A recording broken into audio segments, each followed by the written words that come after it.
Milli Pod Fam, before we get started, I got to give a special shout out to my guy, Herman Hudson of the Hudson Mortgage Team, powered by Fairway Mortgage. If you're looking to refinance or to purchase your first home or to purchase a home in general, you got to hit up my guy, Herman Hudson. You got to hit up my guy, Herman, because him and his team have over 20 years of experience in conventional, FHA, VA, first-time home buyer experience, and also down payment assistance. So it's only right. So with all that being said, Milli Pod Fam, before we get back into the show, let the Hudson team help you mortgage your future. Let's get it. Good people, what's up, what's good? We are back for another edition of Milli Podcast. Today we have a very special guest, got Eric, aka the Dr. Dapper. So tap in and to see what happens. See you soon. Let's get it.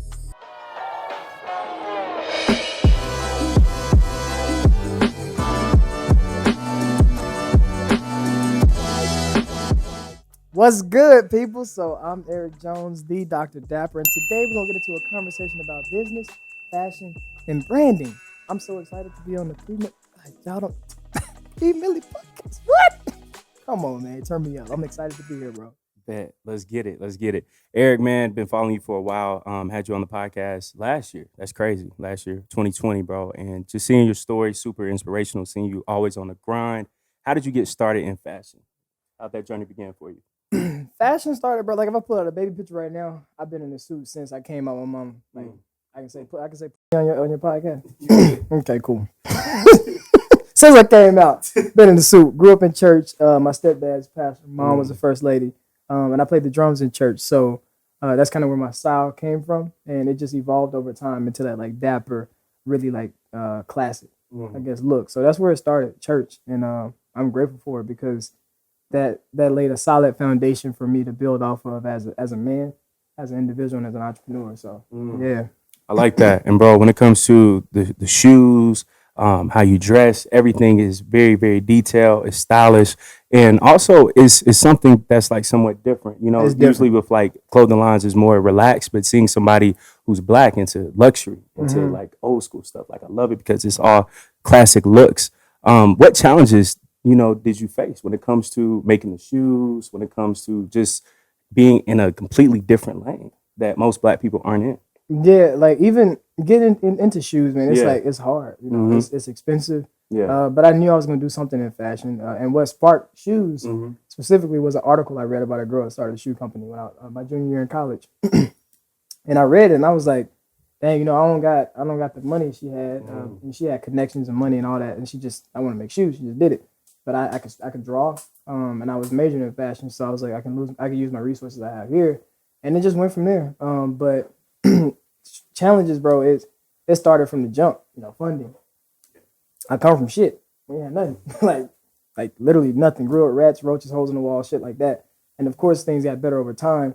But coming from a background where you didn't know anything about entrepreneurship in general, and then you try to get into like starting a business within a specific industry that not a lot of people like me are in, so there's no representation, there's no connections you can make, really. So it was funding to start off, and then finding the resources to actually produce those shoes, which I found a person that ended up being my not distributor, but my middleman.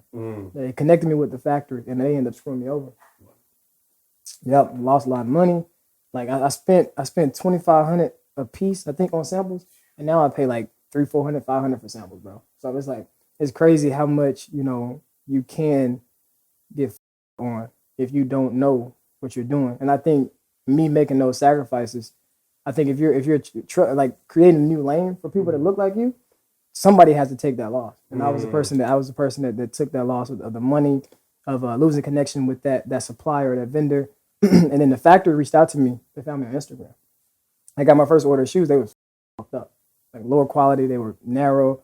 It was bad. I was like, bro, what I'm gonna do now? Because my mom had just died like a couple weeks before I graduated, and I went full time into it because I had my samples and I didn't have any job offers. So I was like, yo, I gotta figure something out. And I knew that people were like, oh, we go get a job. You got a degree. She paid for this and that. I'm like, bro, this degree doesn't carry as much weight as a business carries, because I can't pass that degree down, but I can pass this business down.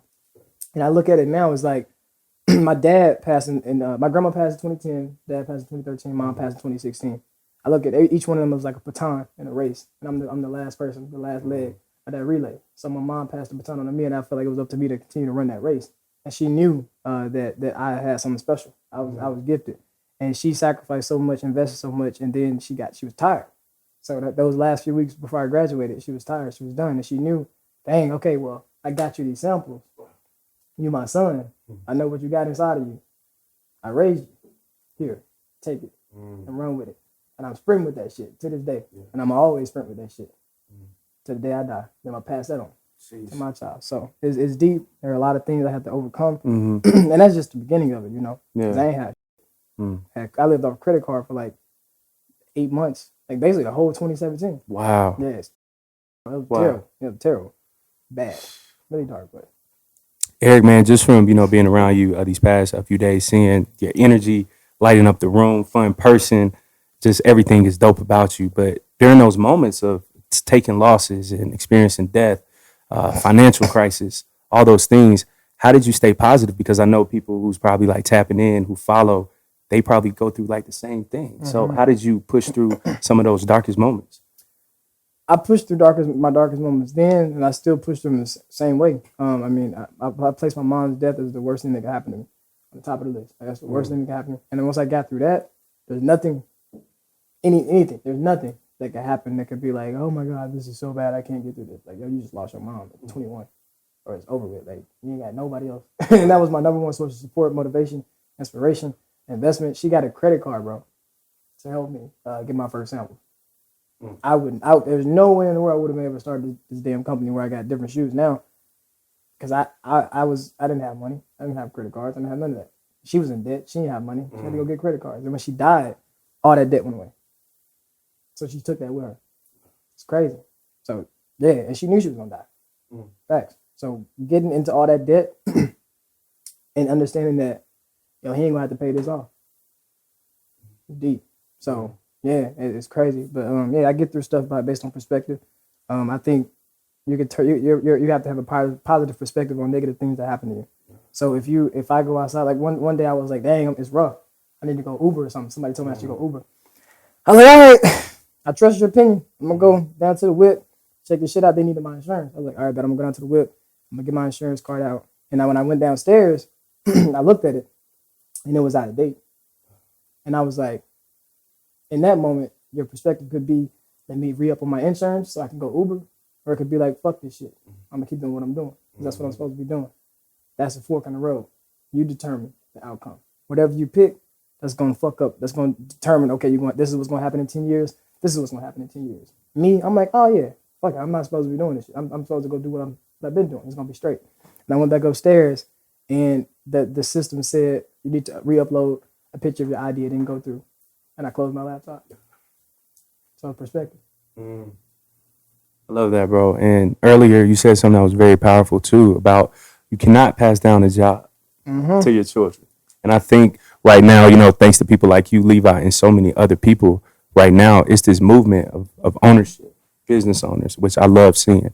Can you break down the importance of us knowing our worth? Because like so many times, man, we would see our parents, right, work at a job for 30 years, and then you're already 65, 70, and life is pretty much over. And yes, like you might get a pension, but also, man, there's people who just work jobs till the day that they die. So what's the importance of us, our age group, owning and creating businesses and monetizing our skill sets overall? Very important. Your boss is never going to pay you enough to live in the same neighborhood as them. Yeah. You're never going to be paid enough from a job because they got a profit. Their bottom line got to fit. The amount of money that person, that company, that boss, whoever makes off of you, they can pay you $20 an hour. They can pay you and 10 other people $20 an hour. Why don't you just create your own thing and become your own 20 people and make 20 times 20 or 20 times 10, however many people they might have. So it's like really understanding that this is my value. I know what I'm worth. I'm going to add tax and I'm going to add shipping and handling. And I'm going to stand on that shit because people are going to pay that. People are not going to ask you, oh, what's your price? You're going to be like, yo, this is my price. Either you paying it or you getting out my face. You're not my client, period. So I think, ownership, entrepreneurship, and economics is the key to freedom. And we have to stop looking at this as the reason for us not being able to do shit. Because you black, that don't mean you can't own a jet. That don't mean you can't have a nice home. That don't mean you can't own $1 million business. Yeah. You set that. That's your mindset. If you think you can't own that shit because of this, you're probably not going to have that shit because of this. But if you change your perspective, your mindset, and understand that the system is created to hold everybody back, of course, it's a lot harder skin, complexion, whatever it might be. But there's a difference between white privilege and white supremacy. Mm-hmm. White supremacy, they don't fuck white people either. That's bloodline. Mm-hmm. You're not my blood type. We're not fam. Mm-hmm. That's why you get the Rockefellers, the Rothschilds, and shit like that. That's blood. That's back when they cousins. Mm-hmm. Like, we can't have no other people in this. If you not in my family, you're mental off. They connected genes to being ignorant and illiterate. So if you're not in my family, you're not from this lineage, you can't be a part. That's supremacy. White privilege, your skin. Okay, you white, black, buddy system. We're going to do that, whatever it might be. But the system that's been created, you can be in a classroom with a white boy, a Mexican, a Chinese boy, and a black kid. And everybody's learning the same curriculum and the same shit in the same system that's teaching you how to work on somebody else's dream and not work on your dream. But that's where homeschooling comes in. What are you teaching your kids at home? The system. If you don't like the system, create your own system at home. You got to go beyond just saying, oh, school, this, that, whatever, and stop saying, oh, this is holding me back. No. You're holding yourself back. You're your biggest asset. You got to invest in yourself. Your life is cheap because you think it's expensive to invest in yourself. So shift that mindset and start to move different. You'll receive different. When's the last time you did something for the first time? You know what I'm saying? Like, people want shit, but they don't want to work for it. Everybody want to go to heaven. None of them want to die. Come on, fam. That's it.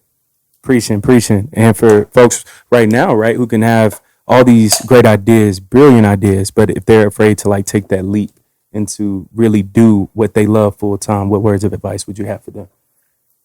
You said something when you said idea. Think about an idea. People think that idea is not worth shit. They look for $1 million idea. I tell everybody out there, don't look for $1 million idea. Your $10 idea is your $1 million idea. You just haven't multiplied it enough. You gotta multiply that shit. 10 times 1,000. 10 times 10,000. If I can create an ebook and I see the value of that being $20, if I sell it enough times, I can make $1 million from it. That was my $20 idea. Period. Facts. The shoe company, that's just a couple $1 idea. Like, oh, I want to do a shoe. I want to have a shoe company. I'm gonna start drawing some shoes.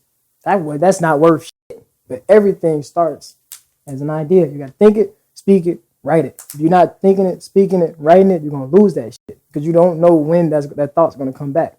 A lot of people lose their shit because they're not intentional. They don't understand that they're a vessel. Whatever is flowing to you isn't flowing to everybody else. I'm not thinking about starting a podcast. Ain't no source ain't telling me to start a podcast. But if I look at you, I'm like, he started a podcast. It looks easy. I'm gonna start a podcast. You fucking up. You fucking up. What is your source telling you to do? What are you thinking? What are you taking a shower thinking about? What are you shitting thinking about? What are you sleeping dreaming about? That's where you need to be at. And if you think it's worth $10, cool. Put a $10 price tag on it. As you gain more value in it, raise the price. As you gain more confidence, raise the price. But if you multiply that, then you can make $1 million. 3 million to be exact. You know what I'm saying?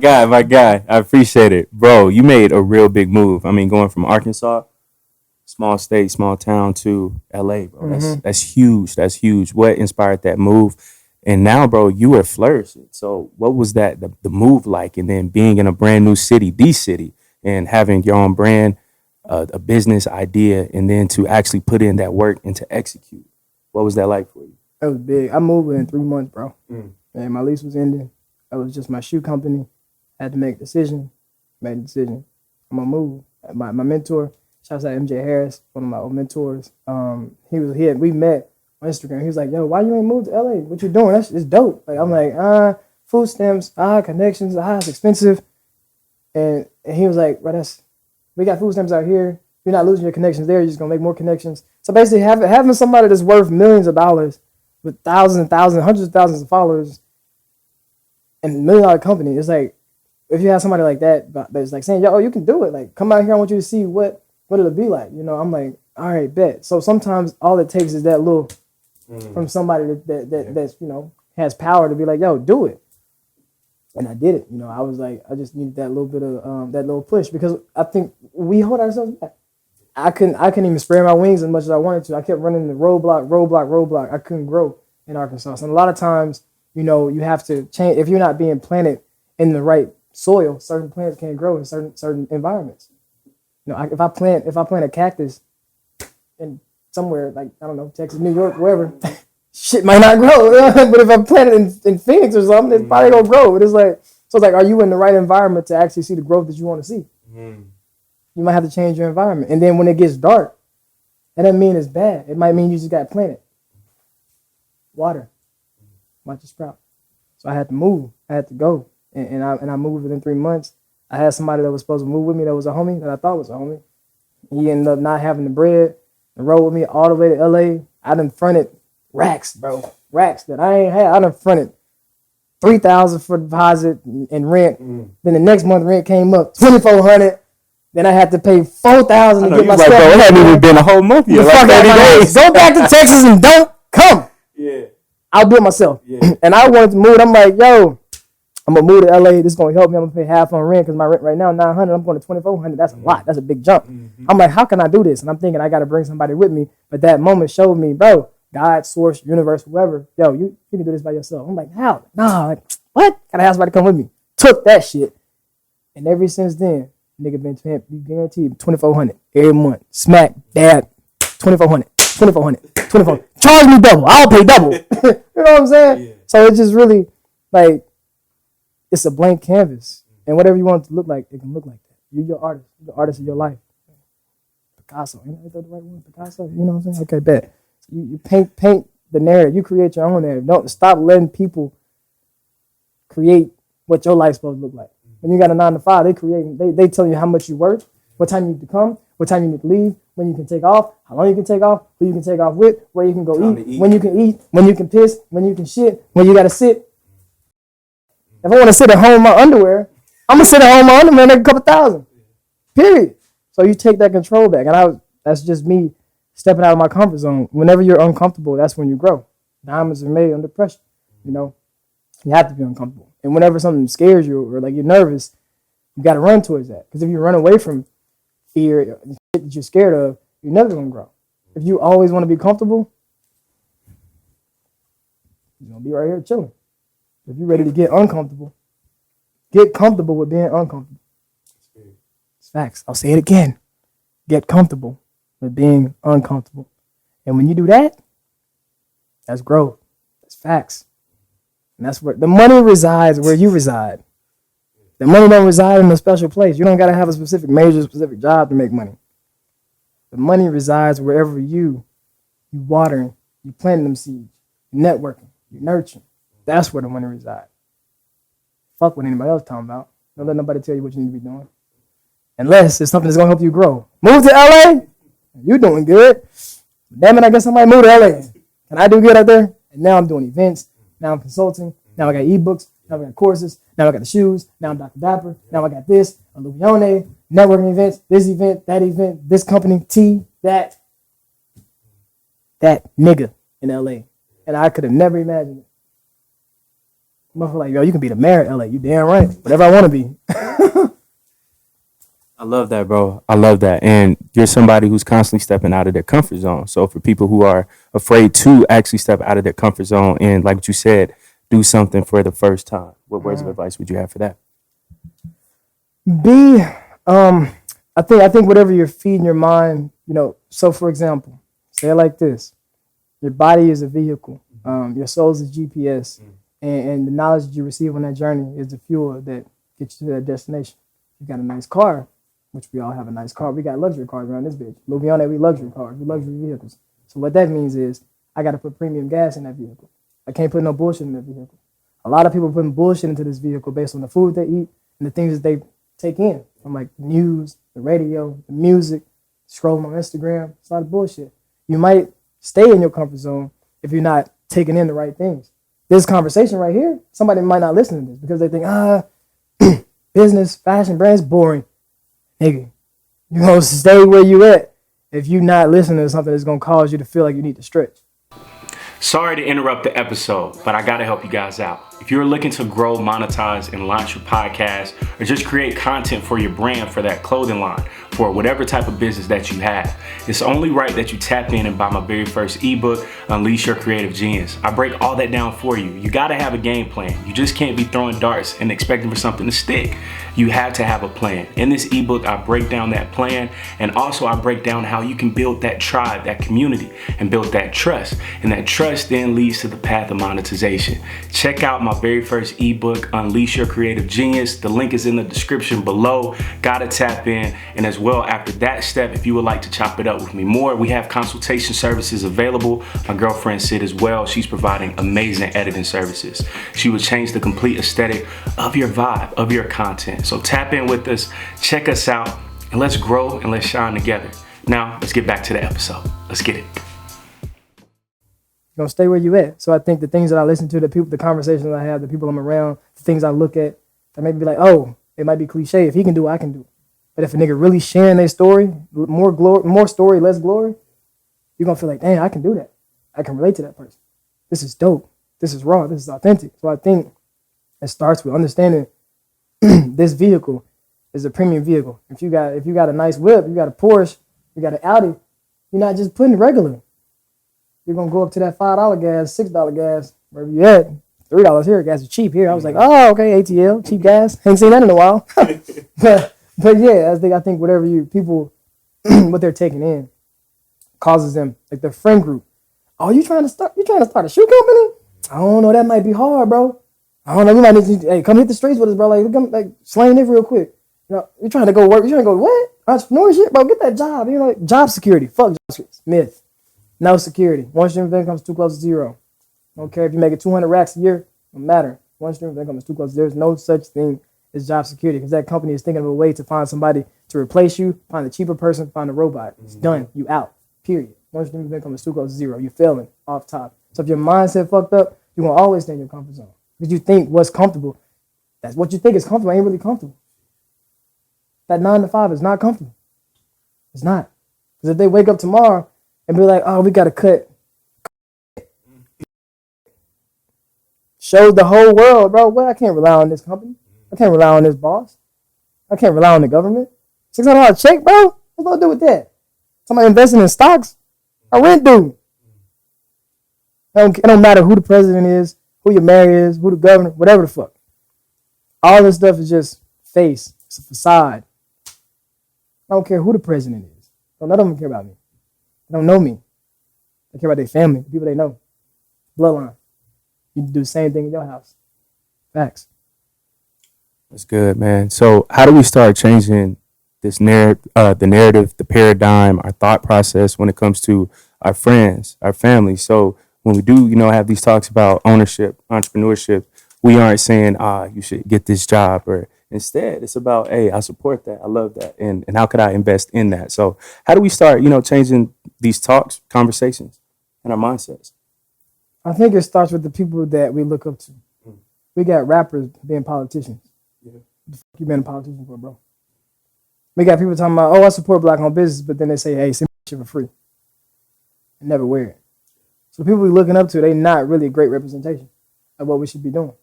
So I think the people that, like, for example, when I get to the point where I'm really, like, really popping, because I've been molded into a person that's created for the limelight. I could be in front of anybody. I'm gonna spit my shit. Yeah. Facts. This is repetition. I've been in this shit. Do this shit. I'm true to this. I ain't new to this. I've been doing this. So I think it starts with the people that are representing and the people that are kids, or I don't have kids, but one day I'm gonna have some rock-a-bye baby on the street. Look at that. One day I'll have kids, and whoever my kids are looking up to, oh my God, I want to be like this person, that person. And they fucking insane. They're crazy. It's like, and they're not promoting that conversation. When I listen to rap songs, bro, they thought this was lease. I own this. The fuck you talking about? It's better to lease it through your business. It's asset. It's expensive, so you can get them tax breaks. So the things that we're listening to unconsciously, we're saying it, and it's been ingrained in us, and we think it's better to go drop a bag on a Tesla versus having a Tesla, having an expense for the month, and letting that affect your bottom line so you ain't making no goddamn profit for taxes or some shit. It's like, but we think, oh, I need to go buy this Tesla so I can flex and say, I bought this. Fuck that. Go lease it because you're going to want a new car in the next year or two. Period. And then you're going to want to go buy that full out. If it ain't appreciating, it's depreciating. So what we doing? We got to understand assets, liabilities. Heavy on the assets, light on the liabilities. You know, the bag is more important than the brag. Are we bragging about dropping this cash on this? We got the bag over here, bro. We got the bag. Period. So I think it starts with that, this shift in the narrative that we're creating for ourselves and the conversation we're having within our community. No, everybody want to go outside of the community and point at a white man. I got love for everybody. I ain't pointing at no white man for some shit that's happening in my community because we killing each other. We talking down on each other. We run into a hot mic. Ready to talk down on somebody. We ready to say, oh, I had a bad experience with a black-owned business. Fuck black-owned businesses. But we walk to the next Walmart down the street if we have a bad customer service experience in the Walmart we usually go to. Come on, man. Like, it's the things that we do within our own community. We don't want somebody outside of our community to do it. We'll bash them and drag them. But if somebody in our community do it, we laugh at it. We make it a trend. We make it go viral. And I speak on shit to know, like even black on black crime. People say, oh my God, he created it. White people kill each other too. I don't care. I'm talking about you. I'm talking about people that look like me. And the longer we continue to think and point fingers at people that don't look like us, and we compare ourselves to other people that don't look like us and say, oh, they do it, we do it, like, so what, they do it too. That you're going to remain in the same place you're in. Because they're going to show you whatever they want you to see. Certain commercials aren't played in certain communities, certain area codes. Yeah, that's certain true. Zip codes. That's so true. what you seeing on your feed, they're not seeing on their feed. Songs too. So, everything. So it's like, bro, even the narrative with the Black Lives Matter and all that, the hashtags, the trends, we're not making any change with that. Period. I don't care what nobody say. And this is my opinion. You can at me if you want to. We're not making change. Because when you make a hashtag, it trends. What do trends do? They eventually go away. Comes and goes. There's no movement. There's no movement. There's no true outcome. What do we really want? We got all these faces we posting. And the thing about social media, bro, that not a lot of people think about, snippets. We'll get behind, I call them, excuse my term, trophy niggas. We pick a trophy nigga and we boost this person. Say their name, say their name, say their name. Okay, we say their name, now what? Okay, the full videos come out. This person was pointing a gun at the police. He gonna get killed. What do you expect? Because he looked like me, I'm thinking, don't kill him. He's gonna shoot you, let him shoot you so you don't go home in your family. If I was the police, I'd kill him. Even if I wasn't the police, you dying before me. I value my life, so I gotta protect myself. And then what do people do whenever they in the streets? If I put a gun in you, somebody call 911. But you mad at the police though. That's who you calling on. Come on, man. You gotta change the way you move. Because the way we're moving right now, it's not leading to nothing. It's facts. So I think, understanding what narrative there is being portrayed. A black man getting killed by the police, a white boy getting McDonald's after killing whoever. There's so many people getting killed, white people getting killed by the police, black people, Asians, whatever. But they want to pick a specific story that's going to make you mad. This is going to piss them off. They're going to march for this. Let's push this one out. They're going to get mad about this one. Let's make an article about that one. Perspective, narrative. From hearing stories growing up and, even in college, growing up in Atlanta, you hear about Auburn Avenue, about Black Wealth, Alonzo Herndon. You hear about Black Wall Street. It's also, of course, Rosewood. All these places, right, where economics was driving us, where we had group economics, where we had our own businesses, our own wealth. And these things were literally destroyed. Like, people don't know, like, before 9/11, Black Wall Street was the first air raid attack on American soil. And nobody talks about that. But do you feel like we will ever get back to a point as a group where we'll be wealthy, like, as one, right? Where we're practicing group economics on a mass scale and actually driving our futures through money again and through ownership, through business? Or do you feel like it's at a point of, like, no return somewhat? How do you feel about it? People think, what's the proper term for it? I'm brain dead right now. People think desegregation was the worst thing that could ever happen to us. Because you had your own shit. Yep. You've never been able to get somebody else's shit. They destroy your shit, give you access to their shit that you never had access to. Now you feel special. Now you feel like, we got it now. This is what we've always wanted. And then you never go back to seeing your true value. Louis Vuitton, Gucci, Fendi, Prada, all these brands, we idolize them. We promote them. We blow them up. We wear them. We tag them. We excited to drop a bag. We go in there. We ready to see $1,000 on the price tag so we can flex and brag about, oh, I dropped the bag on this. But let me charge $1,000 for my shoe. Hey, bro, let me get a discount real quick, bro. Hey, for real, bro? 2,000? For real? So it starts there too. When desegregation happens, like, all right, bet we got this, we got that. Cool, bet we in there. There's no division. I think if we were separated, when all this marching was going on, everybody was like, there's Target burning down, all this other stuff burning down. Like, what do you want? I'm like, because I'm looking at it like, bro, you burning down Target. Now where I'm going to go shop at? We ain't building our own shit. We buy black, soul food market. Couldn't even get 500 racks from their people. One celebrity, one influential person that talk all this shit about support black-owned business could have dropped 500 racks. Tax write-off, whatever you want it to be. One person. But didn't nobody do it. Not that I know of. Shit, if they did it now, congratulations, kudos. I'm excited about that. But where we going?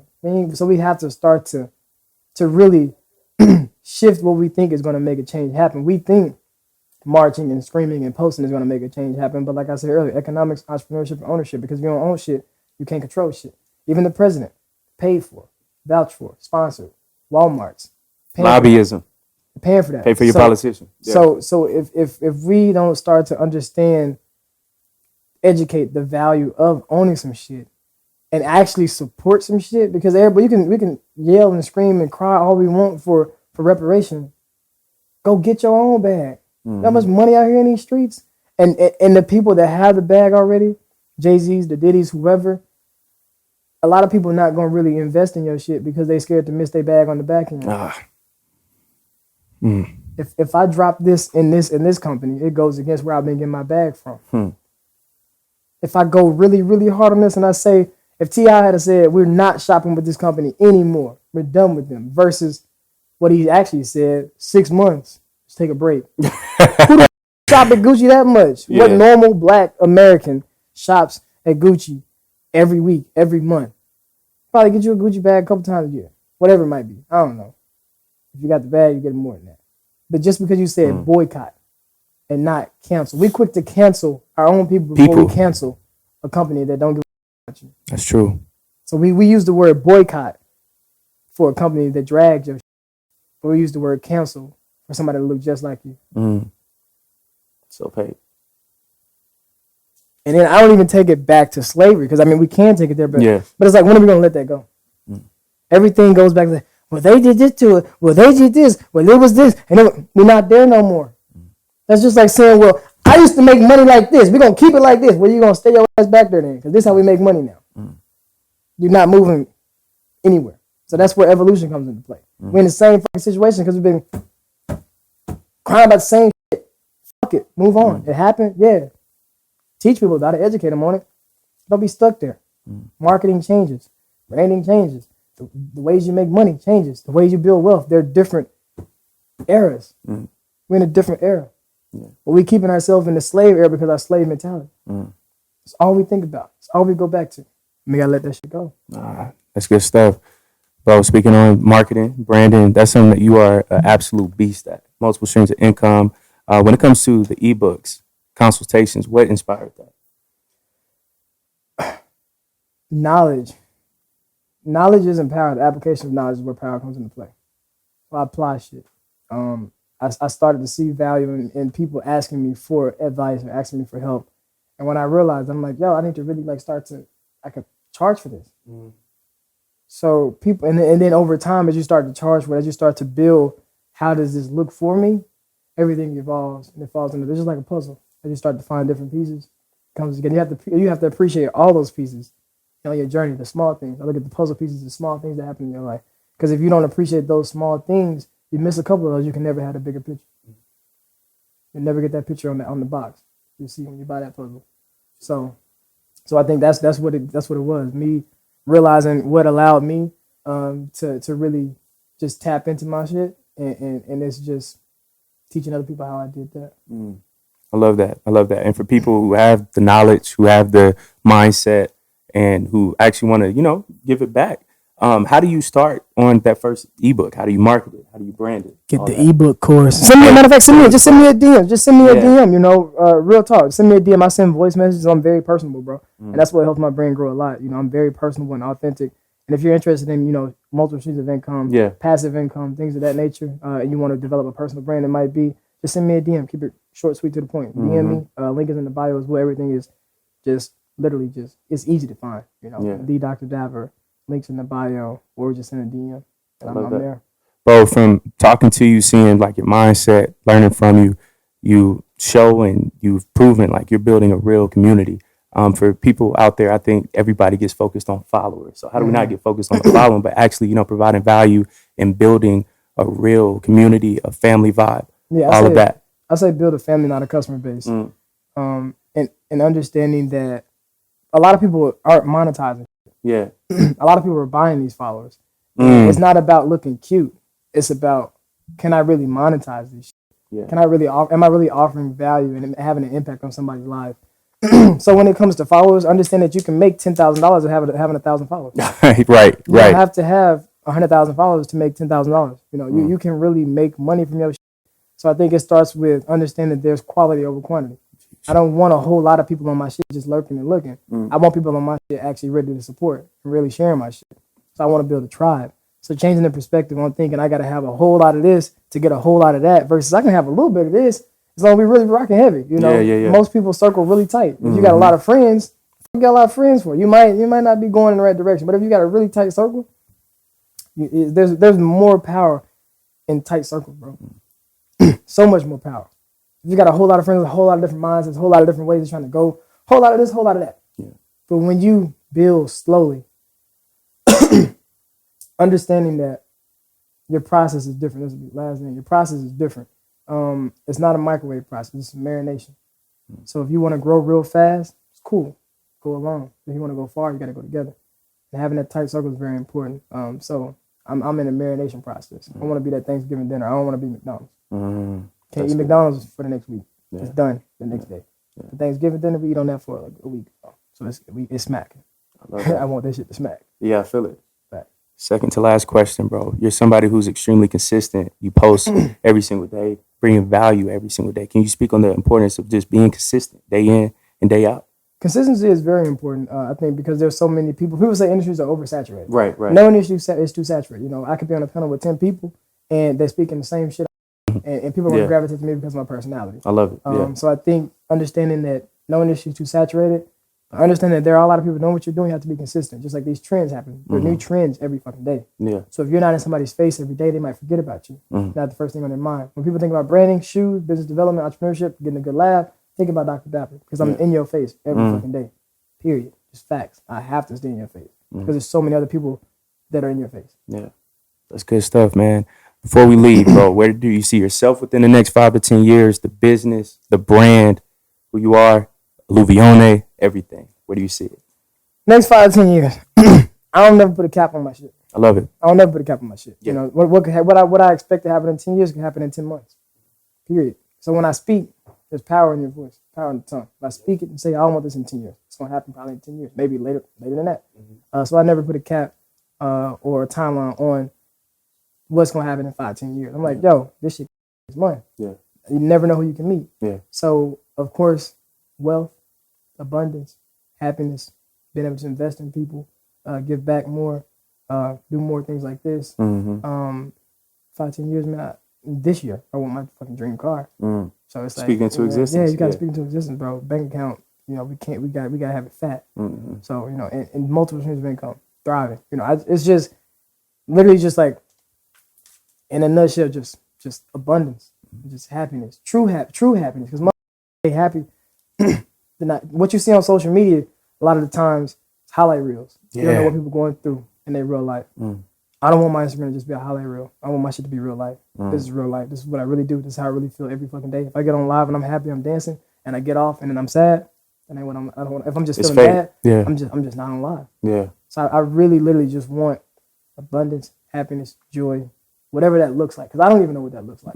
Source knows what that looks like. Yeah. I don't know what it looks like. Yeah. I could be like, I want $1 million in my bank account. Source could be like, I want $2 million in my bank account. What you doing? Don't say that. Putting your plan versus God's plan. Yeah. Some people say. You've seen that picture with a small house versus a big house. Yeah. So I really don't around with it. I just do what I'm told to do, what I'm supposed to do, what I'm guided to do, what my soul tells me to do. I follow my soul. And if it tells me to do something and I end up making $10 million off that, I didn't plan it. I write down, I want to make $150,000 this year. I just write it. And I just step towards it. I break it down a month, a week, by day, and I step towards it. That's all you have to do. That's all you have to do. That's but you can't just think about it. You got to speak it, write it. Power of the time. That's good stuff, bro. Eric, man, thank you for your time. All the gems. Before we bounce, where can everybody follow you, keep up with your work, consultations, ebooks, all that good stuff? In.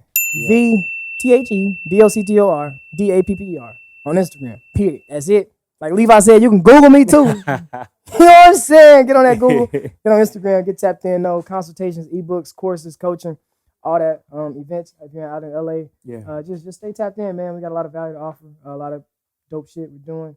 A lot of value just for the free game on Instagram. So get tapped in with that and invest in yourself. Again, your life is cheap because you think it's expensive to invest in yourself. Once again, y'all, Dr. Dapper, Eric, he killed it. Thank y'all so much, man, for always tapping in. Much love. Keep grinding. Blessed be your host, Caleb Smith. Keep grinding. And your dreams that will come true. Peace.